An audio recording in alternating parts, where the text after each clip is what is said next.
Bonjour à tous et bienvenue dans ce nouvel épisode de Plein Phare, le podcast business 100% breton. Nous sommes Mathilde et Yann, deux entrepreneurs brestois dont l'objectif est de mettre en lumière la Bretagne et son dynamisme économique. Dans cet épisode, nous avons rencontré Loïs Philly, responsable des opérations au sein de l'association Point BZH, basée à Quimper. C'est une association qui a pour objectif de mettre en avant la Bretagne par le biais de diverses actions. Il y en a une dont vous avez forcément entendu parler ces derniers mois, l'emoji BZH. En effet, un des combats de l'association Point BZH est d'obtenir un emoji drapeau breton à utiliser sur vos smartphones.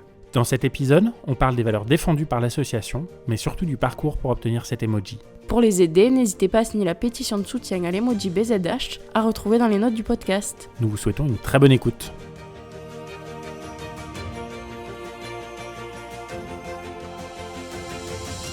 Bonjour Loïse, merci de nous recevoir ici chez The Corner. Est-ce que tu peux commencer par nous présenter l'association Point BZH et ce qu'elle fait au quotidien ? Oui, bien sûr, bonjour en tout cas et un grand merci pour cette invitation à participer à Plein Phare. Avec grand plaisir. Donc l'association Point BZH a été créée en 2004 à Quimper, donc ça fait un petit moment déjà. Le siège social de l'association est d'ailleurs toujours à Quimper.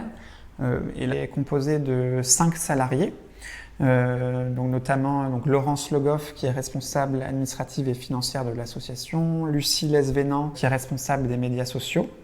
Et puis il y a également 2 salariés à temps partagé, donc Christelle et Romain. Christelle sur une mission administrative, donc qui est présente 2 jours par semaine, et puis Romain sur la partie comptabilité, donc qui est au sein de l'association Point BZH 1 jour par semaine. Et puis à noter aussi qu'il y a beaucoup de bénévoles très engagés dans l'opérationnel de l'association, notamment David Lesvénan qui est le président de l'association Point BZH, qui est aussi engagé au quotidien dans l'association en plus de ses différentes casquettes.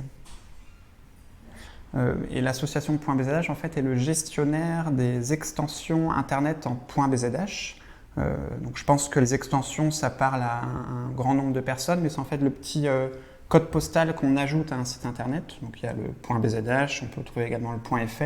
Et donc le but de l'association, c'est vraiment de promouvoir la culture bretonne, sa langue, son identité dans la sphère numérique mondiale. Donc le point BZH y contribue. Et en plus de cela, l'association, on va dire une galaxie de projets autour de cette mission principale, notamment la mission de faire éclore l'emoji drapeau breton.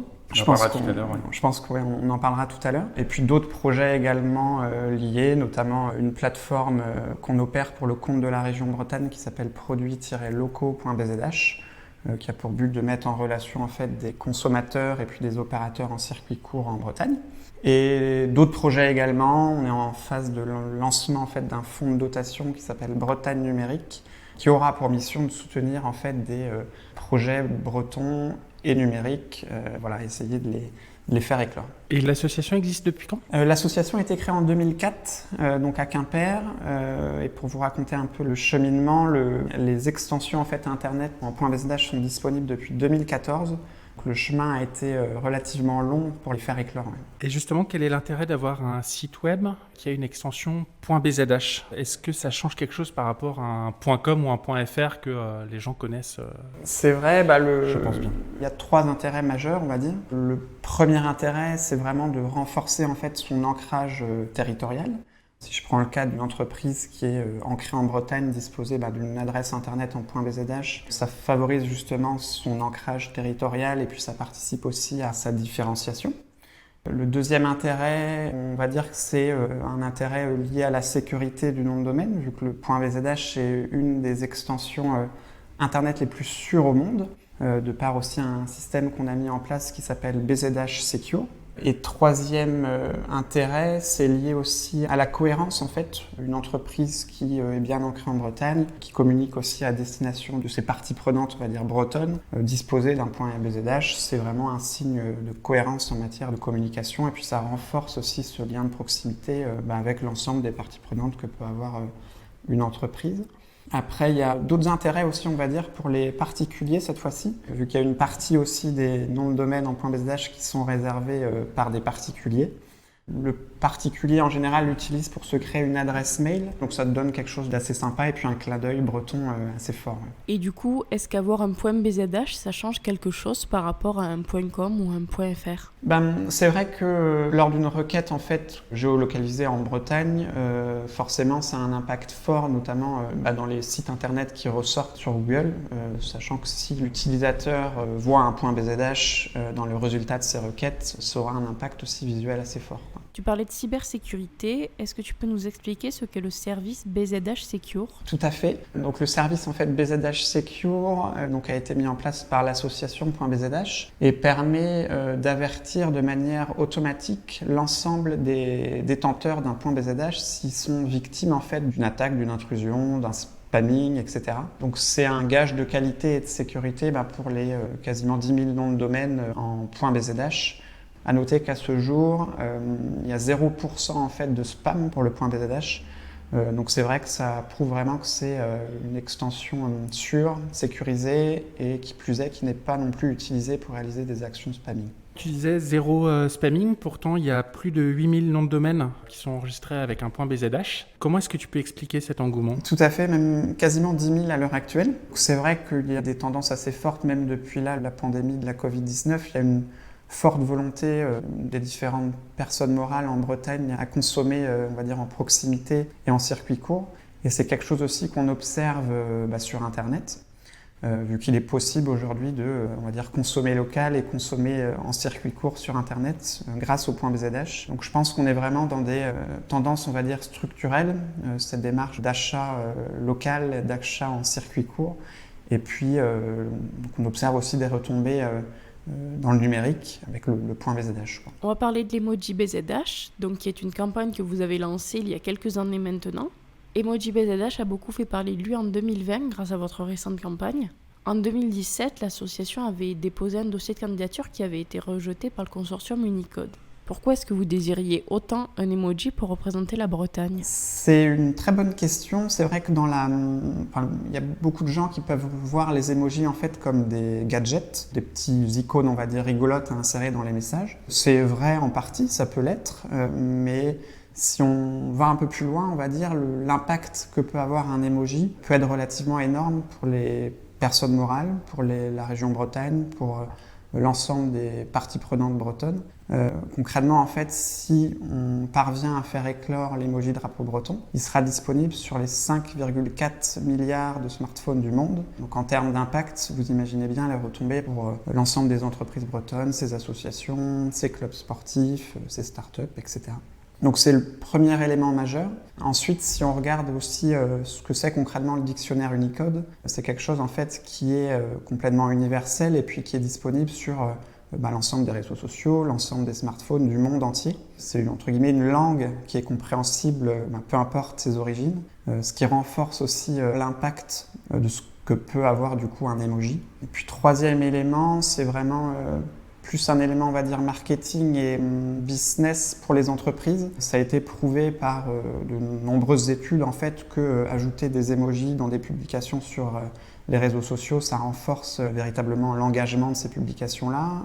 Pareil, si on prend le cas des campagnes emailing, ajouter un emoji dans un objet d'email, ça augmente aussi de manière assez significative le taux d'ouverture de ceux-ci. C'est notamment une campagne d'UpSpot qui est un CRM en ligne qui a mis en exergue cette donnée-là que insérer un emoji dans un objet d'email augmente de 25% le taux d'ouverture de vos campagnes email. Donc c'est vrai que ça peut avoir un impact fort si bien sûr les emojis qui sont utilisés sont corrélés aussi aux valeurs de l'entreprise et puis à son activité. Donc il y a plusieurs éléments qui peuvent être vraiment intéressants si l'emoji drapeau breton est inscrit de manière définitive sur le dictionnaire Unicode. Et comment ça se passe pour obtenir un emoji auprès d'Unicode ? Alors, c'est, on va dire, un long parcours du combattant. Il y a plusieurs étapes. Déjà, pour commencer, on peut définir ce que c'est le consortium Unicode. En fait, c'est une instance qui est basée aux États-Unis et qui est composée en fait de représentants des grandes plateformes qui diffusent les emojis. Donc au sein de ce consortium Unicode, on trouve des représentants de chez Google, de chez Amazon, de chez Netflix, de chez Facebook, etc. Donc eux se réunissent de manière régulière aux États-Unis et déterminent du coup les nouveaux emojis qu'on voit apparaître sur nos smartphones. Donc concrètement, comment ça se passe ? Il faut envoyer un dossier de candidature en fait au consortium Unicode. Un dossier qui doit mettre en évidence plusieurs éléments clés. Enfin, il y a 2 éléments que regarde principalement le consortium Unicode, c'est la fréquence d'utilisation de l'emoji, enfin du potentiel emoji, et l'utilisation potentielle de celui-ci. Donc c'est des éléments en fait qu'on doit vraiment mettre en avant dans le dossier. Donc un travail de data, on va dire, assez importante, et puis de comparaison aussi avec des emojis qui sont déjà en place pour vraiment prouver que l'emoji qu'on veut faire éclore mérite sa place dans le dictionnaire Unicode. Après, d'un point de vue, on va dire temporalité, c'est très long. À savoir que si on prend là les nouveaux emojis qui ont été acceptés en janvier 2021, ils vont être mis en place en fait sur nos smartphones uniquement en 2022. Donc une fois en fait qu'un dossier est accepté, la mise en place aussi sur l'ensemble de nos smartphones est relativement longue. Ça prend en compte aussi tous les aspects techniques pour les plateformes pour coder en fait les emojis et puis les incrémenter sur nos claviers. Bien sûr. Les drapeaux qu'on a sur nos claviers justement de smartphone, c'est plutôt des drapeaux de pays. Est-ce que à ta connaissance, la démarche pour obtenir un emoji drapeau régional, c'est quelque chose qui est assez unique, ou est-ce qu'il y a d'autres demandes ailleurs dans le monde qui sont un petit peu similaires ? Alors, il y a d'autres demandes dans le monde. Après, ce qu'il faut savoir, c'est qu'il y a déjà 3 drapeaux en fait de régions qui sont déjà sur nos smartphones. Il y a le drapeau gallois, le drapeau écossais notamment, qui sont au même titre que la Bretagne une subdivision régionale d'un pays. C'est une norme ISO en fait, et le consortium Unicode se base sur cette norme-là. Donc il y a déjà des exemples qui existent dans nos smartphones. Après, en effet, il y a d'autres candidatures qui ont été envoyées au consortium Unicode depuis quelques années, notamment une candidature qui émane de la Catalogne, d'autres régions aussi, notamment une région en Allemagne. Donc il y a d'autres exemples que l'emoji drapeau breton. À ce stade, mis à part les premiers drapeaux de région que j'ai cités au début, donc le gallois et l'écossais, il n'y a pas d'autres emojis drapeaux régionaux qui sont activés sur nos smartphones. Et c'est vrai que c'est, on va dire, très compliqué de faire émerger un emoji drapeau. Enfin, on l'évoquera peut-être tout à l'heure, mais c'est un long parcours. Pour reprendre la chronologie, en juin 2018, vous lancez une pétition pour appuyer la candidature de l'emoji BZH. 2 mois après, vous aviez déjà récolté plus de 20 000 signatures. Malgré cela, l'emoji breton n'a toujours pas été retenu par le consortium Unicode. Est-ce que tu sais pourquoi et est-ce que tu peux nous l'expliquer ? Tout à fait. Donc l'emoji drapeau breton n'est à ce stade en effet toujours pas retenu par le consortium Unicode. En préambule, on va dire, des réponses qu'on a pu recevoir du consortium, il y a peut-être un élément aussi à prendre en considération. C'est comme je le disais tout à l'heure, le consortium Unicode, c'est une instance en fait qui est basée aux États-Unis. Il y a des membres qui ont le droit de vote, donc c'est des représentants des grandes plateformes états-uniennes.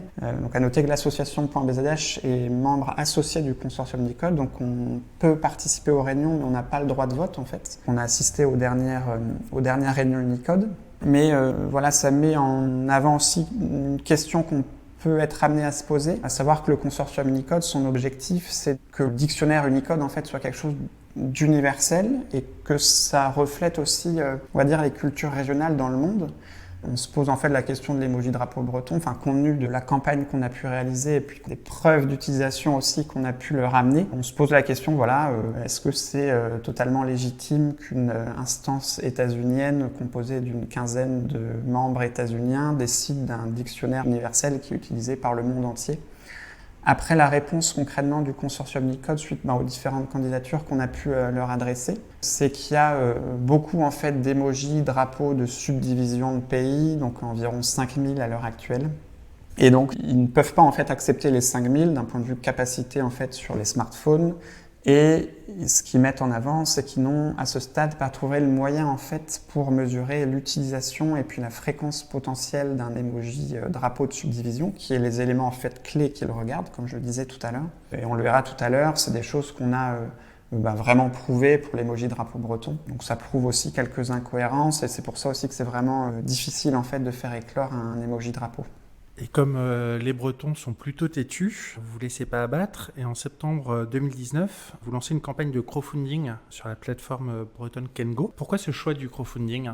Alors, donc c'est vrai qu'on a lancé sur kengo.bzh une campagne de crowdfunding, donc en préparation en fait de l'opération de communication qu'on allait lancer début janvier 2020. Ouais, on en parlera tout à l'heure, effectivement. Ouais. Tout à fait.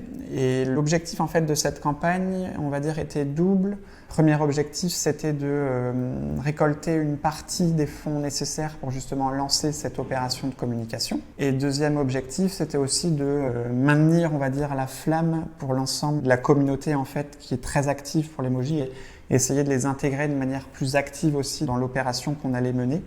Voilà, donc objectif qui a été rempli en fait sur kengo.bzh. Est-ce que tu peux nous rappeler combien d'argent vous avez récolté et avec combien de contributeurs ? Oui, tout à fait. Donc il y a plus de 22 000 euros qui ont été récoltés sur kengo.bzh, donc lors de la campagne de crowdfunding, et ça représente 662 contributeurs donc, qui ont soutenu et donc financé la campagne de communication Emoji Drapeau Breton. Est-ce que les contributeurs étaient des particuliers ou des professionnels ? Est-ce que c'était mélangé ou pas vraiment ? Si, tout à fait. Vu que sur la campagne qu'on avait réalisée donc sur Kengo, il y avait plusieurs packs en fait disponibles. Il y en avait plus dédiés aux particuliers et d'autres plus dédiés aux professionnels. Donc c'est vrai qu'il y avait certaines personnes morales qui ont pu nous soutenir directement sur kengo.bzh, et puis également des particuliers, et puis à noter aussi qu'on avait instauré une démarche partenariale aussi avec pas mal d'acteurs bretons qui ont soutenu aussi de manière active la campagne, donc au-delà du crowdfunding. Donc il y a plus de 40 partenaires qui nous ont soutenus de manière très active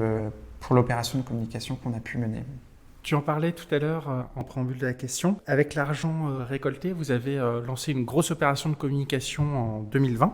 Quelles ont été les actions choisies et pourquoi avoir choisi précisément ces actions-là pour mettre en valeur l'emoji BZH et essayer de le faire passer ? Donc c'est vrai qu'on a lancé une grande campagne de communication donc du 13 janvier au 9 février 2020. Juste pour rappeler un petit peu le contexte, pendant cette période-là, en fait, était activé sur Twitter ce qu'on appelle un hashflag. Donc un hashflag, en fait, c'est un hashtag suivi d'un mot qui génère automatiquement un emoji. Donc pendant un mois, en fait, sur Twitter était disponible ce hashflag emoji BZH. Donc ça générait en fait un emoji drapeau breton de manière ponctuelle, donc pendant un mois. Et donc l'ensemble des leviers de communication qu'on a pu activer pendant un mois et puis pré-campagne de communication, c'était en fait dans l'objectif de maximiser l'utilisation de ce hashflag-là pour justement prouver au consortium Unicode, encore une fois, qu'il y avait fréquence d'utilisation forte et puis utilisation potentielle forte de l'emoji drapeau breton. Donc concrètement, pendant ce mois-là, donc pendant que le hashflag emoji BZH était disponible sur Twitter, on a mobilisé plusieurs leviers de communication. Le premier, c'était une grosse campagne en fait d'influence qu'on a réalisée avec des personnalités bretonnes. C'était une campagne en fait vidéo où des grandes personnalités bretonnes prenaient la parole et indiquaient du coup au consortium Unicode pourquoi en fait la Bretagne méritait son emoji drapeau breton, quels en étaient les objectifs et pourquoi on avait envie de le faire éclore, et inciter aussi du coup l'ensemble des Bretonnes et des Bretons à utiliser le hashflag emoji BZH. Donc campagne d'influence avec 18 personnalités bretonnes de mémoire, pas mal de vidéos en fait qui ont été diffusées tout au long de la campagne, avec notamment, je peux en citer quelques-unes, Patrick Poivre-d'Avor qui est intervenu, Romain Danzé, Loïc Chenet-Girard, donc président de région, Loïc Enaf, président de Produits en Bretagne, donc vraiment des personnalités qui ont aussi la Bretagne au cœur et puis qui se sont mobilisées aussi pour l'emoji drapeau breton. Donc d'un point de vue métriques et puis data, l'ensemble de ces vidéos en fait ont été vues 835 000 fois, donc un impact assez fort et puis on va dire une belle réussite aussi pour cette campagne d'influence. Après, au-delà de ça, on avait réalisé aussi une campagne d'affichage dans différentes collectivités bretonnes et puis également dans le métro parisien. Au total, c'était environ 400 faces qui ont été donc diffusées pendant ce mois de campagne. Et puis pareil, des collectivités aussi qui nous ont accompagnés de manière engagée sur ces différentes campagnes d'affichage. Donc c'était vraiment très positif aussi. Troisième levier, on va dire que c'était un levier plus média où on a organisé de manière assez régulière des conférences de presse, notamment une au lancement de la campagne Emoji BZH à la région Bretagne, donc en compagnie du président de région, donc Loïc Chenet-Girard, avait pour but en fait de lancer l'opération Emoji Drapeau Breton. Donc elle a été réalisé le 13 janvier, vraiment au tout début de l'activation du #flag. Et puis c'est vrai qu'on a eu énormément de répercussions médias donc suite à cette conférence de presse dans des médias locaux, régionaux et puis même nationaux. Donc c'est vrai que la presse aussi s'est vraiment emparée du sujet dès le lancement en fait de la campagne. Et puis quatrième levier, on va dire dans le plan de communication, c'était toute une partie événementielle réalisée là aussi en lien avec l'ensemble de nos partenaires, notamment des clubs de foot de Ligue 1 qui ont réalisé en fait des matchs événements en faveur de l'emoji drapeau breton. Donc qui incitaient en fait l'ensemble de leurs spectateurs à utiliser le #flag emoji BZH. Et puis aussi l'ensemble des actions qu'ont pu réaliser notamment sur les réseaux sociaux l'ensemble de nos partenaires, donc 40 partenaires aussi engagés dans la campagne. Donc des kits de communication leur étaient adressés et puis ils ont bien fait résonner tant en interne qu'en externe le message emoji BZH. Il me semble aussi que vous avez fait un mur des contributeurs aux ateliers des Capucins à Brest.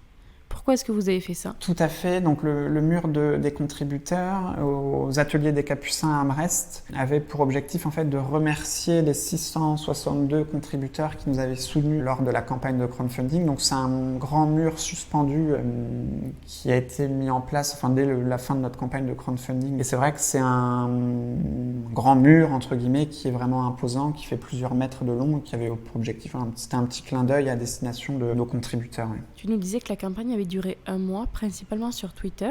Pourquoi avoir choisi cette durée et pourquoi le réseau social Twitter ? En fait, on a choisi de faire ce test sur Twitter parce que c'est l'une en fait des rares plateformes, si ce n'est la seule, qui permet en fait d'activer temporairement un emoji. Donc ça nous a permis de tester pendant 1 mois l'emoji drapeau breton. Et pourquoi 1 mois ? Ça permettait d'avoir une base en fait comparable par rapport à des emojis qui sont déjà en place et puis des emojis drapeaux qui sont déjà en place. Puis on voulait aussi une période assez longue pour vraiment prouver au consortium Unicode qu'il y avait une utilisation, on va dire, constante de l'emoji drapeau breton, que c'était pas juste du ponctuel, mais que pendant 1 mois, il peut y avoir une utilisation massive. Et justement, on peut dire que ça a été massif parce que c'est 405 886 #flag qui ont été générés. Tout à fait. C'est un énorme succès. Est-ce que vous attendiez à ça ou est-ce que vous avez été vous-même surpris par l'ampleur que la campagne a pris ? C'est une bonne question. C'est vrai que pour être honnête avec vous, donc on avait réuni nos partenaires quelques jours en fait avant le lancement de la campagne Emoji BZH, toujours aux ateliers des Capucins à Brest. Et puis on échangeait un petit peu sur le plan de communication et puis les objectifs qu'on allait se fixer. Et c'est vrai qu'on n'était pas forcément sur ces chiffres-là, on avait peut-être un objectif un peu plus inférieur, peut-être par prudence. Mais c'est vrai que là, le chiffre est vraiment énorme. Plus de 400 000 utilisations de l'emoji drapeau breton, c'est vraiment un chiffre extraordinaire aussi comparé à des emojis drapeaux qui sont déjà en place. Puis pareil, en termes de reach, en termes d'audience, l'ensemble de ces tweets qui ont été réalisés sur Twitter avait une audience potentielle en fait de 190 millions de vues. Si on prend l'ensemble de ces tweets cumulés, ce qui représente en fait 2,5% de la population mondiale. Donc c'est vrai que l'impact de l'emoji drapeau breton pendant 1 mois a été vraiment fort. Pour vous donner d'autres éléments chiffrés, en 24 heures en fait, le #flag emoji BZH était en première tendance française, donc en trending topics numéro 1, et puis en 6e tendance mondiale, donc au bout de 24 heures. Il y a d'autres datas qui nous prouvent que cette campagne Emoji BZH a été vraiment exceptionnelle. Donc c'est des comparaisons en fait avec des campagnes de communication ou des lancements de produits qui ont été réalisés en simultané en fait que la campagne Emoji BZH. Donc je peux notamment citer une campagne qu'a réalisée Samsung pour la sortie de son nouveau smartphone qui s'appelait le Galaxy Z Flip. Donc en 1 mois, ce hashtag c'est 35 000 mentions. Donc si on le compare au nombre de mentions de l'emoji BZH, donc plus de 405 000 mentions, ça prouve encore une fois que ce chiffre-là est plutôt exceptionnel. Autre exemple, pareil, le hashtag Apple sur la même période, c'est 250 000 mentions. Donc à noter que toutes ces datas-là nous ont été fournies par une agence qui nous a épaulés pendant toute la durée de la campagne Emoji BZH et puis toute sa phase de préparation également. Donc c'est l'agence We Are Social, donc qui est fondée en fait par une Bretonne qui s'appelle Sandrine Placereau. Et pareil, Boris Le Guen donc, nous a notamment longuement aidé sur toute la partie amplification de la campagne Emoji BZH. Donc c'est vrai que les Bretons se sont mobilisés de manière massive dès le lancement de la campagne. Et puis je parlais tout à l'heure de comparaison avec des emojis drapeaux qui sont déjà en place, à savoir que l'emoji drapeau breton, en fait, pendant un mois, a été plus utilisé que 20 emojis drapeaux de pays de l'Union européenne. Donc l'emoji drapeau breton, c'était donc 405 886 utilisations pendant un mois. Si on prend par exemple l'Écosse, c'est 384 000. Si on prend par exemple le Danemark, c'est 350 000. Si on prend le Pays de Galles, c'est 200 000. Donc ça prouve aussi que vraiment il y avait une utilisation vraiment forte de l'emoji drapeau breton. Et puis ça prouve une fois de plus au consortium Unicode l'utilité et puis l'utilisation potentielle de cet emoji. Et ça prouve effectivement l'intérêt des Bretons pour cet emoji. Est-ce que tu sais si l'emoji a été utilisé en Bretagne, en France ou dans d'autres pays peut-être par des Bretons expatriés ?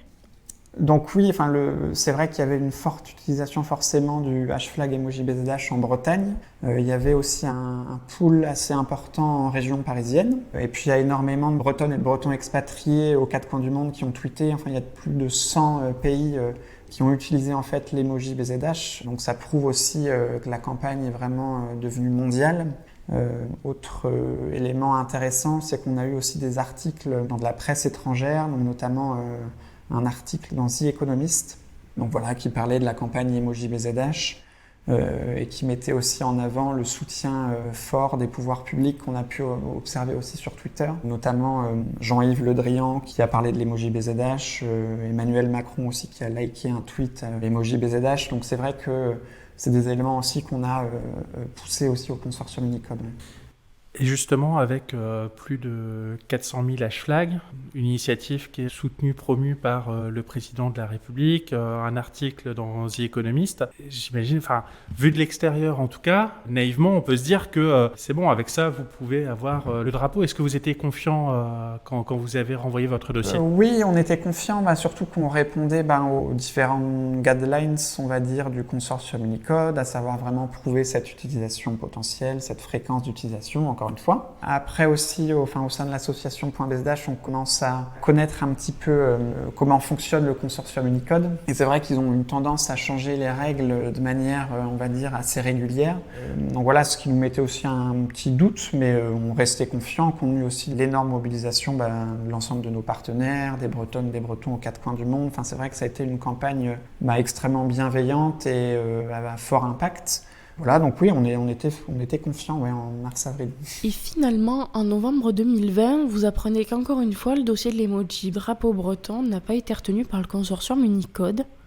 Quelle a été votre réaction ? Quelle a été notre réaction ? C'est vrai que forcément une part de déception compte tenu de ce qu'on avait pu faire début 2020 et puis compte tenu aussi de l'ensemble des actions qui avaient été réalisées par l'ensemble des parties prenantes emoji BZH, on va dire. Après, c'est vrai que on reste fortement mobilisés, le combat, on va dire, continue. L'ensemble des travaux de lobbying qu'on a pu réaliser vont aussi se poursuivre. Donc c'est vrai qu'on va de toute façon continuer à pousser à son éclosion et puis c'est un long chemin, comme l'avait été la validation de l'extension Internet en .BZH il y a quelques années déjà, où David Lesvénan, le président de l'association .BZH, et puis qui a aussi cofondé du coup l'association, a milité pendant 10 ans pour justement inscrire le .BZH dans la racine Internet mondiale. Donc c'est vrai qu'on va dire que l'association .BZH a l'habitude de mener des combats longs dans le temps, comme en fait les Bretonnes et les Bretons, donc on ne va pas s'arrêter là. En réponse à ce refus du consortium Unicode, vous avez lancé le hashtag What More Do You Need ? Quels ont été les résultats jusqu'à maintenant ? Tout à fait, donc c'est un hashtag qu'on a lancé donc en décembre 2020, donc le 1er décembre, quand Unicode justement avait annoncé que l'emoji drapeau breton n'était pas sur la liste provisoire des nouveaux emojis. Donc l'objectif en fait de ce hashtag What More Do You Need, c'était d'interpeller de manière un peu plus directe le consortium Unicode. Donc What More Do You Need, de quoi avez-vous besoin de plus justement pour faire éclore l'emoji drapeau breton. Donc là on incitait en fait pareil la communauté emoji BZH à interpeller directement Unicode en les mentionnant sur Twitter. Donc c'est vrai, en termes de mention ça reste nettement moindre par rapport à la campagne emoji BZH. Unicode a été mentionné plus de 7000 fois sur Twitter. Ça reste quand même conséquent, surtout s'ils avaient les notifications, on va dire, actives sur leur smartphone. Ça a dû pas mal vibrer pendant quelques jours. Voilà, donc là, l'idée, c'était vraiment de leur pousser quelques éléments factuels clés qu'on a pu aussi mettre en avant dans notre dossier de candidature, donc notamment le nombre de tweets emoji BZH qui avaient été générés, le fait que la candidature soit soutenue aussi par les pouvoirs publics, et puis on les questionnait aussi de manière un petit peu plus directe aussi sur cet aspect peut-être biais culturel et puis légitimité d'un consortium Unicode composé de représentants uniquement états-uniens pour décider d'un dictionnaire mondial et universel. Voilà, c'était l'idée un petit peu de ce #flag What More Do You Need qu'on a lancé le 1er décembre dernier. À ce jour, qu'est-ce qu'on peut faire, soit en tant que particulier, soit en tant qu'entreprise ou institutionnel, pour continuer à soutenir l'initiative, pour espérer avoir ce petit drapeau breton sur nos claviers? Le combat continue, donc l'idée c'est de continuer à potentiellement soutenir l'emoji drapeau breton. Donc pour les particuliers, il y a toujours la pétition en ligne qui est active sur le site internet emoji.bzh. On remettra le lien dans les notes du podcast, comme ça ceux qui veulent signer pourront le faire. Voilà, n'hésitez pas non plus à continuer à utiliser et puis à faire vivre le hashtag emoji.bzh. Après, pour les personnes morales et les entreprises, l'association.bzh est aussi en phase de lancement d'un fonds de dotation. Et puis l'emoji drapeau breton, du coup, intégrera ce fonds de dotation. Donc il y aura aussi des partenariats qui pourront être envisagés dans ce cadre-là. Il me semble que vous avez une boutique en ligne également, Emoji BZH ? Tout à fait. Donc Lucie Lesvénan, qui est responsable des médias sociaux au sein de l'association, a travaillé de manière active sur cette e-shop. Donc boutique en ligne, qui est disponible sur Emoji BZH, boutique sur laquelle on peut retrouver différents éléments de communication, des petits goodies, notamment des t-shirts à l'effigie de l'Emoji BZH qui ont été réalisés chez un partenaire de la campagne de communication, donc chez Armor Luxe. On peut aussi retrouver des affiches, des stickers, donc voilà, n'hésitez pas en effet à vous rendre sur le site emoji.bzh, à signer la pétition et puis à visiter la boutique en ligne. Bon, et entre nous, Loïse, est-ce que tu penses qu'on va vraiment finir par l'avoir, ce petit drapeau ? Moi j'y crois, l'association.bzh y croit aussi fortement, je pense que les Bretonnes et les Bretons aussi, après le combat continue, il sera peut-être long, mais on va finir par l'avoir, oui. Alors, il est difficile de réaliser cet entretien sans évoquer ton aventure Penarbox qui s'est malheureusement terminée en mai 2020 après plus de 5 ans. Est-ce que tu peux nous en faire un récapitulatif ? Tout à fait. Donc c'est vrai que Penarbox, c'est une entreprise que j'ai cofondée du coup avec Julien Carsalet. Donc la société Penarbox en fait a été créée en 2015 dans les locaux de la Brest Business School. Donc on était au départ incubé par l'incubateur donc produit en Bretagne Brest Business School. Et le but en fait de Penarbox, c'était de propulser en fait du bonheur aux 4 coins du monde avec des produits bretons. Donc on avait 2 cibles principales, une cible particulière où là on proposait des box en fait par abonnement. Les clients de Penarbox recevaient tous les mois en fait une box de produits bretons. Donc il y avait 2 types de box, une qui était composée de petits produits artisanaux plus des produits découvertes et un kit de survie en fait. Donc c'était la 2e box avec des produits phares du terroir breton et l'ensemble des produits étaient estampillés produits en Bretagne. Donc ça c'était pour la partie particulier, et puis il y avait une partie également plus B2B, donc à destination des entreprises où là on était sur des volumes un peu plus importants et sur des achats pour notamment des fêtes de fin d'année, pour des cadeaux clients, collaborateurs, pour plus la partie également événementielle. Donc voilà un petit peu pour résumer l'activité Penarbox. Oui. Comment est-ce que l'idée vous était venue ? Alors l'idée, on l'a eu en fait avec Julien donc, sur les bancs de l'école de commerce de Brest. Concrètement, en fait, on était partis tous les deux à l'étranger pendant 1 an pendant nos études. Et puis là-bas, on a été tous les deux confrontés à un terrible problème. Donc moi, j'étais à Cardiff pour ma part au Pays de Galles et puis Julien à Miami aux États-Unis. Et puis tous les deux, en fait, on se réveillait en sursaut la nuit, on avait des sueurs froides, etc. Et la seule raison, en fait, c'était qu'on était en manque cruel de produits bretons. On s'est échangé, en fait, ces 2 constats donc, sur les bancs de la Brest Business School. Et donc, on a eu l'idée de créer donc, Penarbox, du coup, dans l'objectif, justement, de propulser des produits bretons aux 4 coins du monde. On a été accompagné dans un premier temps par l'incubateur Produits en Bretagne Brest Business School, et puis on a rejoint à la suite de cela, quelques années plus tard, le The Corner, en fait, donc où on avait notre bureau ici même. Et du coup, quelles sont les raisons qui vous ont poussé à arrêter l'aventure Penarbox ? Alors, plusieurs raisons. Moi, déjà, j'avais quitté l'aventure il y a 1 an et demi maintenant. Julien, il l'a un peu poursuivi pendant une petite année supplémentaire. Donc, concrètement, en fait, Julien a arrêté l'aventure à cause de la pandémie de la Covid-19. À savoir qu'il a été, il vous en parlera mieux que moi, mais il a été confronté à un problème majeur, c'était que le partenaire stratégique et logistique avec qui on travaillait, donc l'ESAT des Genêts d'Or, avait totalement en fait fermé pendant la pandémie. Aucune box en fait n'était possible d'être confectionnée. Donc ça a vraiment mis un coup d'arrêt en fait à l'activité. Donc la liquidation en fait s'est dessinée. Après voilà, Julien a très bien rebondi aussi depuis du coup la liquidation de Penarbox.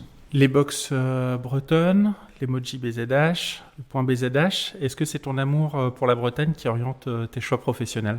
Ben, c'est certainement ça, oui, tout à fait. C'est vrai qu'il y a quand même une cohérence aussi entre Penarbox et l'association Point BZH, notamment dans les missions de ces deux dernières. Donc oui, il y a un amour certain aussi pour la Bretagne qui guide mes différents choix, c'est tout à fait vrai. Même. Et comment ça s'est fait justement, ton recrutement dans l'association ? Alors, comment ça s'est fait ? C'est vrai que j'avais la chance aussi de bien connaître l'association .bzh de par justement l'expérience que j'avais eue au sein de Penarbox. Donc l'association .bzh était client d'ailleurs B2B de Penarbox, et sachant aussi que Penarbox avait une extension en .bzh. Donc on avait eu l'occasion d'échanger, on va dire, à plusieurs reprises avec donc David et Les Vénans et puis Laurence Le Goff, donc on se connaissait bien. Donc c'est vrai qu'ils m'ont contacté donc pour la mission Emoji BZH. Puis c'est vrai que c'est quelque chose qu'on connaissait aussi très bien déjà chez Penarbox et que je connaissais du coup très bien. Donc c'est vrai que j'ai été plutôt séduit par la mission qu'ils m'avaient proposée. Donc ça s'est fait de manière, on va dire, assez rapide, quoi, tout à fait. Oui. On va passer aux questions typiques du podcast. Donc la première, quel est ton endroit préféré en Bretagne ? Mon endroit préféré en Bretagne, je pense qu'il y en a plusieurs. C'est vrai que la Bretagne est vraiment très belle, donc difficile de choisir uniquement un lieu, mais je pense là peut-être à la plage Creach en Navel, à Plougarneau, que j'affectionne particulièrement, qu'on affectionne, on adore aller se promener en hiver là-bas en famille et puis poser la serviette l'été. Mais sinon, non, j'aime bien aussi le port de commerce de Brest, boire un café ou boire une bière, et plein d'autres lieux sympathiques en Bretagne. Une des caractéristiques du breton, et tu nous l'as prouvé avec l'engagement de l'emoji BZH, c'est d'être têtu. Est-ce que pour toi, être breton, c'est aussi autre chose? Je pense qu'il y a beaucoup de définitions, on va dire, pour définir justement les Bretons. Mais c'est vrai, tu l'as dit, je pense que les Bretons sont quand même des personnes assez résilientes, des personnes, on va dire, têtues, des personnes engagées, peut-être des personnes aussi très pragmatiques. Ça, c'est certain. Les Bretons sont aussi, je pense, des gens de confiance, notamment dans le travail et puis dans les différentes relations professionnelles. Et puis qu'est-ce qui peut définir un breton, une bretonne? C'est aussi quelqu'un, je pense, qui adore le caramel au beurre salé et puis peut-être le pâté du Mataf, on connaît très bien. Selon toi, quelle est l'entreprise à suivre en Bretagne? Une bonne question aussi. Je pense qu'il y a pas mal de petites pépites bretonnes et puis de grandes entreprises aussi qui font des choses très belles. Je pense là peut-être notamment à une entreprise du côté de Nantes qui s'appelle Crisp, qui propose une solution en fait de relations clients en ligne et puis notamment une solution de chatbot. Donc c'est une start-up qui est en pleine croissance et qui propose un très beau produit. Sinon, je pense peut-être aussi à une association qui est basée ici à The Corner qui s'appelle Au Goût du Jour. Donc c'est une association qui a pour but de promouvoir, on va dire, le bien manger en Bretagne et puis les circuits courts. Et puis ils sont en phase aussi de lancement d'une maison de l'alimentation itinérante. Donc c'est un très beau projet. Et puis il y a plein d'autres entreprises, difficile aussi de toutes les citer, mais notamment des entreprises de produits en Bretagne qui ont de bien belles missions et puis qui continuent à faire résonner la Bretagne partout dans le monde.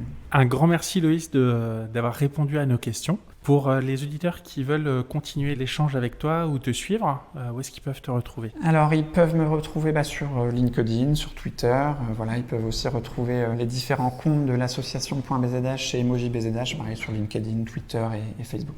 Ça marche. Et pour acquérir un domaine en .bzh, où est-ce que ça se passe? Alors, ça se passe directement chez nos revendeurs, vu qu'en fait l'association .bzh ne vend pas directement les noms de domaine en .bzh. Donc il faut se rendre chez OVH, Gandhi, One and One, etc. qui commercialisent en fait les .bzh. Super. Merci beaucoup Loïse. Merci. Merci à vous, Trugares, Kenavo.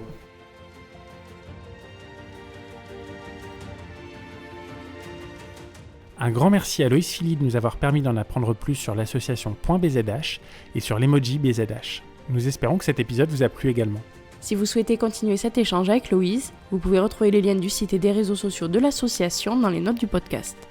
En attendant, retrouvez-nous sur nos réseaux sociaux, Instagram et LinkedIn, ou sur notre site pleinphare-podcast.fr. N'oubliez pas de nous laisser un avis sur votre plateforme d'écoute favorite si l'épisode vous a plu. À très bientôt!